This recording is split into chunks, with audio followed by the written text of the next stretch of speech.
একটা চমৎকার প্রশ্ন আসছে, অবিবাহিতদের জন্য সারপ্রাইজ। সুবহানাল্লাহ, খুশি, সব খুশি, এমনকি খলিল মাওলানাও খুশি, দাড়ি যে পেকে গেছে এও খুশি। দেখছি দেখছি দেখছি আমি এই যে উত্তর দিয়ে দেবো না, 12টা বেজে গেছে, মানিকাবাসী 3 ঘন্টা পার হয়েছে, দড়ি দেখা নাই, আমার অপবাদ দিও না। নিজের ঈমান হেফাজত করার জন্য বিবাহ করতে চায়, কিন্তু পরিবার এই বিষয়ে গুরুত্ব দিচ্ছে না।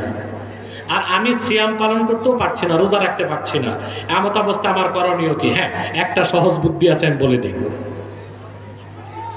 শরীয়তের হুকুমে বিয়ের জন্য কাজী ডাকা, রেজিস্ট্রি করা কোনো শর্ত নাই।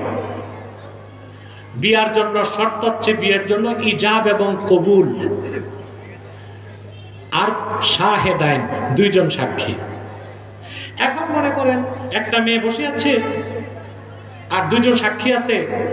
আপনি মেয়েটাকে বললেন আমি তোমাকে বিয়ে করলাম, মেয়েটি মুচকি হাসি দিল, সাক্ষী 2 জন শুনছে, বিয়ে হয়ে গেছে।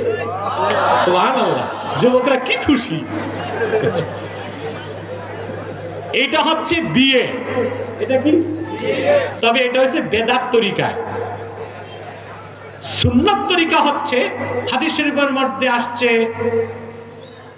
যে আলিনুন নিকাহা ওয়ালাউ বিদ্দাত, দফ বাজায় হলেও বিয়ের কথা প্রচার করো। দফ মানে ঢোল না, ঢোল হারাম, যেটা 2 দিক বন্ধ, বাড়ি দিলে তরব পয়দা হয়। আর দফ এটা কোন কোন ফকি বলছেন মাকরু তাহরিমা, কিন্তু মুফতাবিহি কওল হচ্ছে এটা জায়েজ, একদিক বন্ধ একদিক খোলা। 3 সুন্নাত হচ্ছে হাদিস শরীফে এসেছে, রাসূলুল্লাহ সাল্লাল্লাহু আলাইহি সাল্লাম সাহাবীকে শিক্ষা দিয়েছেন, আউলিন ওয়ালাউ বিশাতিন, তুমি বিয়েতে অলিমা করো একটি বকরি দিয়ে হলেও। অলিমা মেয়ের বাড়ি হবে না, ছেলের বাড়ি হবে? ওই হবে।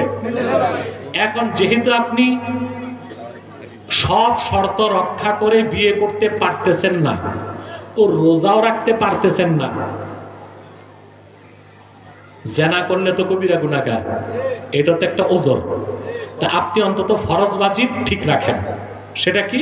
2-4 জন বন্ধু নিয়ে মেয়ের পক্ষকে বলে আপনি চুপচাপ বিয়ে করে ফেলেন। আবার মেয়ে ভাগিয়ে ভাগবেন না, ওটা হারাম, ওটা না জায়েজ, ওটা করবেন না। মেয়ের পক্ষকে রাজি করে 2 জন সাক্ষী থাকলো, আপনারা ইজাব কবুল হয়ে গেল, কাজী টাজি লাগবে না, রেজিস্ট্রারি লাগবে না, একটু খেজুর খেয়ে নিলেন। আর মোহর তো 10 লাখ দিতে হবে এমন কথা না, মোহরে মিছিল দিবেন।